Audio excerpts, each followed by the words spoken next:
నమస్తే ఆంధ్ర ప్రజలందరికీ నమస్తే. ఒక్క నిమిషం నేను చెప్పే మాటలు కొంచెం గమనించండి. ప్రజలందరికీ విజ్ఞప్తి చేస్తున్నది ఏమంటే, నారా చంద్రబాబు నాయుడు గారు, జగన్మోహన్ రెడ్డి గారు ఇప్పుడు ఉన్న ప్రధాన మనకు నాయకులుగా ఉండేది వాళ్ళిద్దరే. కాబట్టి వాళ్ళిద్దరి గురించి ఒకసారి నేను చెప్తాను, 2 మాటలుగా చెప్తాను, వినండి. విషయం ఏంటంటే, 4 సార్లు ముఖ్యమంత్రిగా చంద్రబాబు నాయుడు గారు చేసినారు. ఆయనకు నమస్తే. ఎందుకంటే 4 సార్లు ముఖ్యమంత్రి చేసిన దానికి. కానీ ఈ 4 సంవత్సరాలలో ఆయన 4 సార్లు ముఖ్యమంత్రి గెలిచిన తర్వాత ఆయన ఏం చేసినాడు అనేది ఒకసారి ప్రజలందరూ ఆలోచన చేయండి. జగన్మోహన్ రెడ్డి ఒక్కసారి మాత్రమే ముఖ్యమంత్రి అయినాడు. ఆయన ఏం చేసినాడు?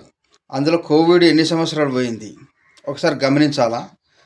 కోవిడ్ పోయి కదమ ఎన్ని మిగిలినాయి? 3 సంవత్సరాలు. 3 సంవత్సరాలు ఏం చేసినాడు?